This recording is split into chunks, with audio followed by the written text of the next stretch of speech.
आप क्या एक बार फिर से समय हमारे साथ बात करने के लिए बेहद महत्वपूर्ण मेहमान है।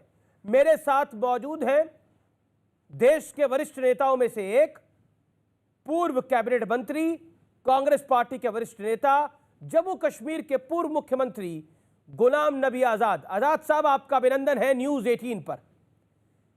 सबसे पहले तो मेरा यह सवाल है कि एक वाकया को याद कर कर प्रधानमंत्री भी संसद में भावुक हो गए और आपके भी आंसू छलक आए। अक्सर हमने संसद में वाद विवाद को देखा है, कई बार पक्ष गुस्सा हो जाता है, कई बार विपक्ष गुस्सा हो जाता है, हमने वॉकआउट देखे हैं, लेकिन पार्लियामेंट्री डेमोक्रेसी का यह एक बेहतरीन नजारा था।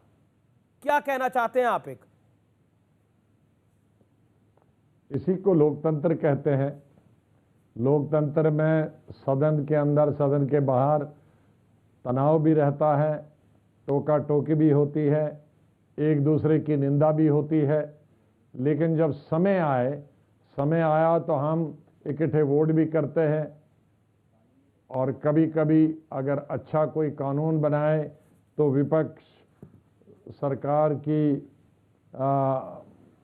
तारीफ भी करता है, और कभी विपक्ष के लोग अगर अच्छा सुझाव दे दें, अच्छा पॉइंट दे दें, तो सत्ताधारी पार्टी के लीडर्स भी उसको बहुत अच्छा मानते हैं जी। और जब पार्लियामेंट से विदाई का समय आया तो उस वक़्त पार्टी के आधार पर नहीं होता है, बल्कि व्यक्तिगत उस व्यक्ति का कैसा स्वभाव रहा हो, पिछले वर्षों में किस तरह का कार्य उसने किया हो, किस तरह का काम किया हो सदन के अंदर, उस पर चर्चा होती है। तो मेरे ख्याल में जो परसों का विदाई भाषण था तो वो किसी बिल पर नहीं था, किसी कानून पर नहीं था, कोई विवादित चीज नहीं थी। लेकिन अक्सर विपक्ष आरोप लगाता है कि प्रधानमंत्री बड़े संवेदनहीन हैं, लेकिन राज्यसभा में प्रधानमंत्री का भी गला रुध गया और आपके भी आंसू छलक आए।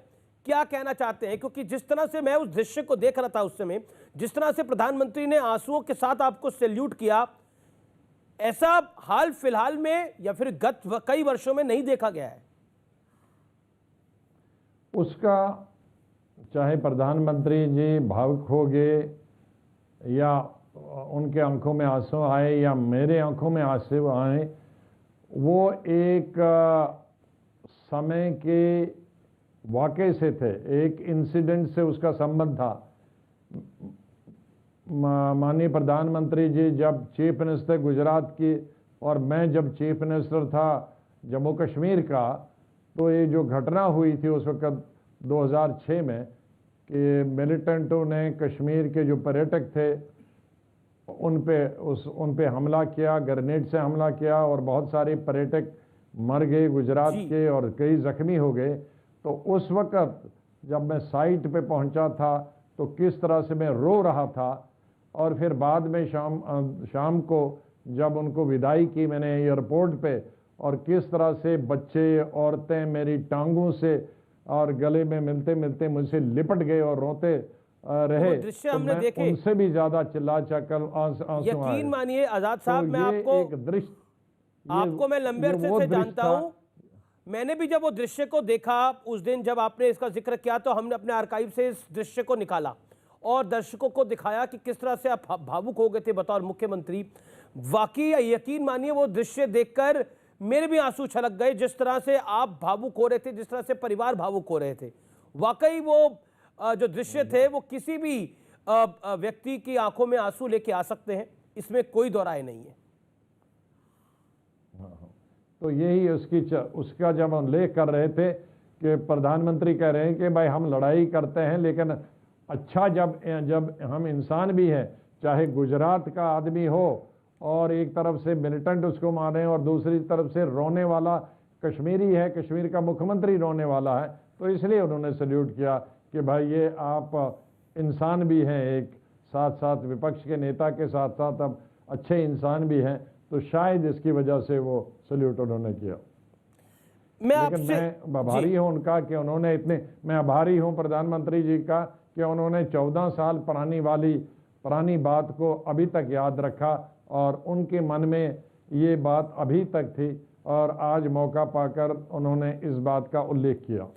14 साल पुरानी बात। जी जी, आजाद साहब, मैं आपसे जानना चाहता हूं, बड़ा महत्वपूर्ण है, दो बड़ी घटनाएं हुई इस हफ्ते। एक तो आप राज्यसभा से आप रिटायर हो रहे हैं, आपका विदाई भाषण था, और प्रधानमंत्री मोदी भावुक हुए।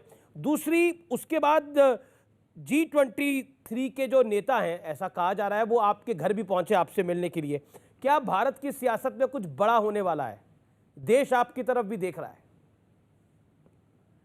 देखिए, भारत की राजनीति में तो हमेशा बड़ा कुछ होता ही रहता है जी, लेकिन मैं नहीं समझता हूं कि कोई आने वाले वक्त में कुछ बड़े होने वाला है। अब तो अगले 2-3 महीने तो सबकी नज़रें केरला के और तमिलनाडु, पौंडीचेरी, बंगाल और असम की तरफ है।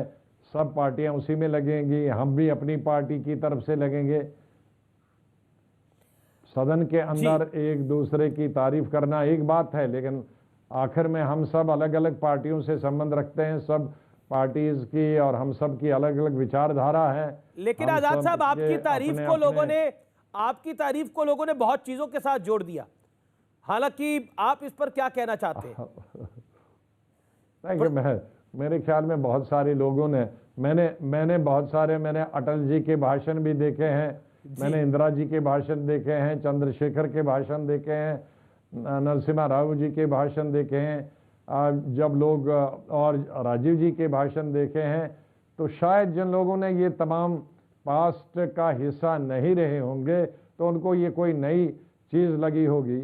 मैंने अटल जी का भाषण देखा है, जिस तरह से इंदिरा जी की बारे में वो कितना अच्छा बोलते थे, लेकिन दूसरे ही दिन उससे भी डट के उनका विरोध भी करते थे।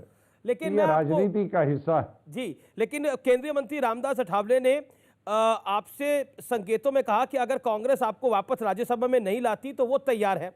ऐसा हुआ तो आप उनका ऑफर क्या कबूल करेंगे? क्योंकि प्रधानमंत्री मोदी ने भी बोला वो मैं आपको रिटायर नहीं होने दूंगा।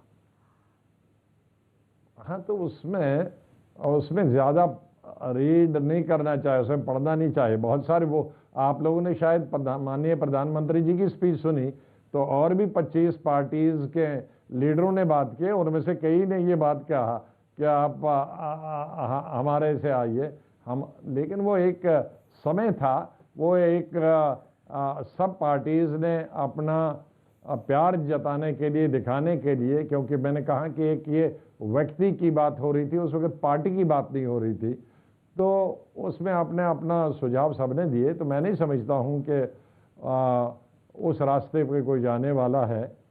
मैंने पहले ही कहा कि हम सबके, चाहे हम व्यक्तिगत तौर पर कितने एक दूसरे के नज़दीक हों, कितने हम एक दूसरे के संबंध हों, मेरे संबंध सिर्फ बीजेपी के लीडरों से, मेरे बहुत निकट के संबंध सीपीआई से हैं, सीपीएम से हैं, बीएसपी के लीडरों से हैं, समाजवादी लीडरों से हैं, टीएमसी से हैं, हमारी शरद पवार जी की पार्टी है उनसे हैं, आप पार्टी उनसे हैं। तो शायद विपक्ष के नेता के नाते मेरी मीटिंगें सब विपक्ष के नेताओं से और सत्ताधारी पार्टी से अल्टरनेट डेज पे तो सुबह शाम और कभी कभी दिन में 4-4, 5-5 मीटिंगें होती हैं, तो व्यक्तिगत संबंध हमारे बन जाते हैं। जी आजाद साहब, तो उसका मतलब थोड़ी है कि उसका ये मतलब नहीं है कि वो मेरे पर्सनल संबंध से वो मेरी पार्टी में आएंगे या मैं उनकी पार्टी में जाऊंगा। आजाद साहब, G23 को लेकर पिछले साल बड़ी चर्चा हुई, इस साल भी बड़ी चर्चा हो रही है। आप लोगों ने एक सुझाव दिया कांग्रेस पार्टी को कैसे चलाना चाहिए, कैसे उसको बेहतर करा जा सकता है, लेकिन उसके विपरीत तमाम G23 के नेताओं को बहुत बुरी तरीके से टारगेट किया गया और बहुत कुछ कहा गया, बहुत कुछ लिखा गया। क्या कहना चाहते हैं? और बहुत सी इंफॉर्मेशन लीक भी हुई बाहर, क्या कहना चाहते हैं आप इसके ऊपर? अब मैं नहीं समझता कि आज वो विषय है। अब आज वो विषय नहीं है, आज तो विषय है हमारा खाली हमारी रिटायरमेंट पर, उस पर हम बात करेंगे, वो बहुत बड़ी बात है। और G23 हमने नाम नहीं दिया, मीडिया ने नाम दिया है, और वो कोई अलग ग्रुप की बात नहीं थी, वो हमारे सुझाव हैं। और उस सुझाव में बाद में हज़ारों लोग उस सुझाव की उन्होंने सराहना की और सपोर्ट की। वो हमारा अंदरूनी मामला है, और अंदरूनी मामला है किस तरह से पार्टी को मजबूत किया जाए, किस तरह से पार्टी को सतर्क किया जाए। उसमें कोई ग्रुप की लड़ाई नहीं है या लेकिन आपने जो उस ग्रुप ने लिखा उस बात का रिगार्ड नहीं किया गया, उल्टा टारगेट किया गया। इस पर आप क्या कहते हैं? क्योंकि you are old Congress hand, आपने इंदिरा जी से लेकर सोनिया जी के साथ काम किया है, अब तो राहुल गांधी का वक्त है। अब अपनी अपनी सोच है। हमने जैसे पहले अध्यक्षों को इंदिरा जी से लेकर और सोनिया जी तक जैसे पहले अध्यक्षों को सलाह देते थे, हमने अपना ये फर्ज समझकर वो सलाह दी कि कांग्रेस को मजबूत कैसे किया जा सकता है। हमारे पास कुछ सुझाव हैं, हमने अपने सुझाव दिए। वो अब लीडरशिप रहे कि उन सुझावों पर विचार करे और उनको पसंद आए तो लागू करें और नहीं पसंद आए तो न करें। लेकिन हम तो कम से कम हमारे कंधों से और हमारे दिमाग में जो बोझ था वो बोझ तो हल्का हो गया कि हमने अपना फ़र्ज़ पूरा किया। क्योंकि लोग हमसे मिलते थे, सेंट्रल हॉल में मिलते, हमारे घर में, हमारे ऑफिस में मिल के कि भाई आप लोग पुराने हो तो आप चुपचाप के कुछ सुझाव क्यों नहीं देते। उसमें कोई लीडरशिप के खिलाफ कोई बात नहीं थी। वो संगठन को आजाद साहब इसको कैसे मजबूत किया जा सकता है उसके बारे में सार्वजनिक तौर पर जो कुछ लिखा गया बना दिया गया, ये लीडरशिप के खिलाफ है। बना दिया गया कि ये जो ग्रुप 23 है, चाहे मनीष तिवारी हो, चाहे कपिल सिब्बल हो, चाहे आप हो, आप तो इन सब में सबसे वरिष्ठ है, चाहे आनंद शर्मा हो, ये सब लोगों को एक टारगेट पे ले लिया गया और कहा दिया गया ये ओल्ड हैंड है, अब न्यू हैंड की आवश्यकता है। यानी ये ओल्ड गार्ड है, अब यंग गार्ड की आवश्यकता है। हम कहाँ, हम तो चाहते हैं यंग गार्ड आ जाएं, लेकिन फील्ड में जाएं। लेकिन क्या आपको लगता है कि जिस तरह से ये पूरा घटनाक्रम हुआ, इससे पार्टी की छवि को नुकसान हुआ नेशनली? नहीं, छवि को नुकसान नहीं होता है। अगर सलाह मानी जाए तो पार्टी को फायदा ही होता है। जी, प्रधानमंत्री ने जिक्र किया लोकसभा के अपने भाषण में कि कांग्रेस एक कंफ्यूज पार्टी है, राज्यसभा में इनका पहिया कुछ और कह चलता है और लोकसभा में इनका पहिया कुछ और चलता है। राज्यसभा में उनका पूरा भाषण सुना गया, लोकसभा में वॉकआउट कर लिया गया। इस पर आप क्या कहना चाहते हैं? क्या आपको लगता है लोकसभा की लीडरशिप में मैच्योरिटी की कमी है? मैं लोकसभा नहीं, अगर आज जिन लोगों ने कॉन्स्टिट्यूशन पढ़ा होगा तो उन्होंने दोनों हाउसेस के बीच में क्या फ़र्क है उनको मालूम हो। राज्यसभा हाउस ऑफ एल्डर्स है, हाँ जी, तो जाहिर है तो हाउस ऑफ एल्डर्स वाला कई बातें सोचते हैं। और ये पहली दफ़ा नहीं हुआ है, कई दफ़ा ऐसा हुआ है कि राज्यसभा मेरे ख्याल में ऐसा दर्जनों दफ़ा हुआ है पिछले सालों में कि राज्यसभा चला है और लोकसभा नहीं चला है।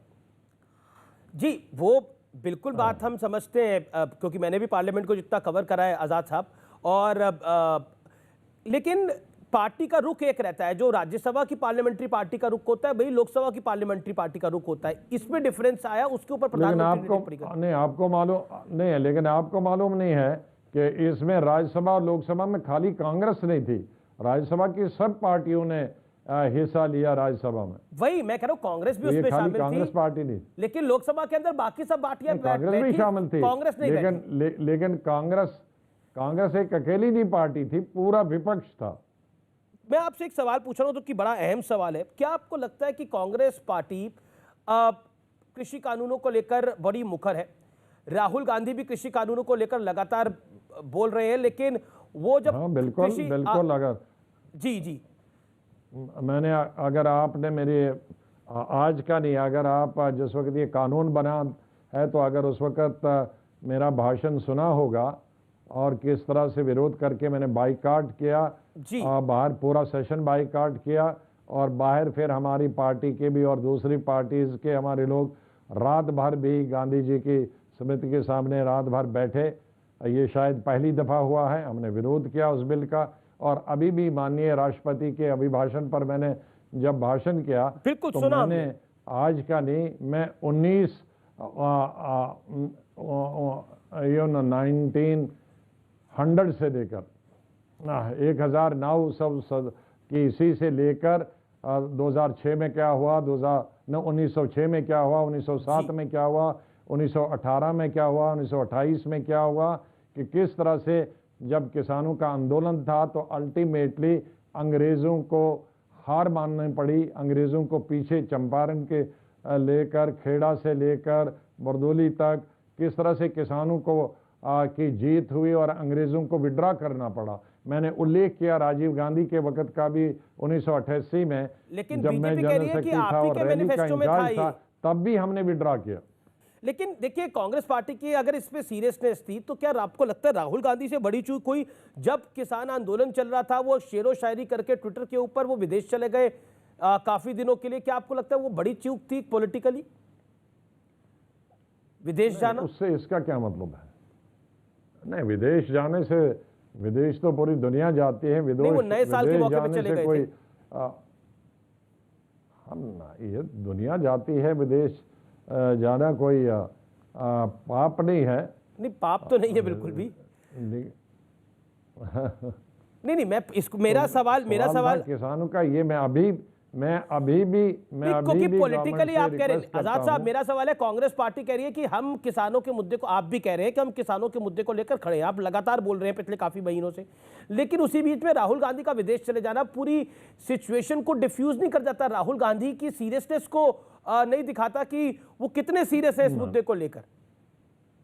ये एक सवाल खड़ा होकर बीजेपी लगातार बोलती है इस बात को। सवाल यह है कि अभी तीन महीने हो गए किसानों को आंदोलन चलाते हुए, तो उसमें अगर वो 5-6 दिन गए बाहर तो उससे कोई आंदोलन पे तो फर्क नहीं पड़ा ना। पर ज्यादा दिन के लिए गए थे, वैसे 6 दिन के लिए नहीं गए थे। अरे 10 दिन के लिए गए, लेकिन वहां जाकर भी वो ट्वीट करते थे आंदोलन के बारे में, आंदोलन को अपना समर्थन देने के लिए। चीन सीमा पर भारत की बड़ी जीत हुई है। डिफेंस मिनिस्टर राजनाथ सिंह का बड़ा बयान आया है। दोनों तरफ की सेनाएं पैंगोंग लेक से पीछे हटेंगी। संसद में रक्षा मंत्री ने यह बड़ा ऐलान किया है, इसको आप कैसे देखते हैं? देखो, जहां तक चीन का संबंध है, जहां का फौजियों का संबंध है, हम चाहे विपक्ष में हो, चाहे कांग्रेस पार्टी हो या दूसरे विपक्ष के नेता हो, हम हमारे भारत के फौजियों के साथ खड़े रहेंगे, क्योंकि पूरा भारत की रक्षा करने वाले जो सियाचिन में और इसी तरह जो मैं पार्लियामेंट में कह चुका हूं अपने उनके बारे में कि दीवारें भी बर्फ़ की, मुझे जाने का मौका मिला है, सियाचिन जाने का, चशूल जाने का, कि जहां इनकी छत भी बर्फ़ की होती है, ग्लेशियर की होती है, दीवारें भी ग्लेशियर की होती हैं और फर्श भी ग्लेशियर का होता है। और वैसे में ये तकरीबन 30-40 -50 या 60 डिग्री माइनस में वहाँ रहते हैं, तो हम उनके साथ खड़े हैं। और जहाँ तक चीन के मुकाबला सवाल है, हम अपनी सरकार के साथ बराबर खड़े रहेंगे चीन के मुकाबले में। और हम चाहते हैं कि जितनी भी चीन ने ज़मीन ली है अलग अलग समय पे, वो वापस होनी चाहिए। शुक्रिया आजाद साहब हमारे साथ जुड़ने के लिए, न्यूज़ 18 के मंच पे आने के लिए। गुलाम नबी आजाद, आपका बहुत बहुत शुक्रिया हमारे साथ जुड़ने के लिए और बेबाक बातचीत करने के लिए। तो ये थे गुलाम नबी आजाद।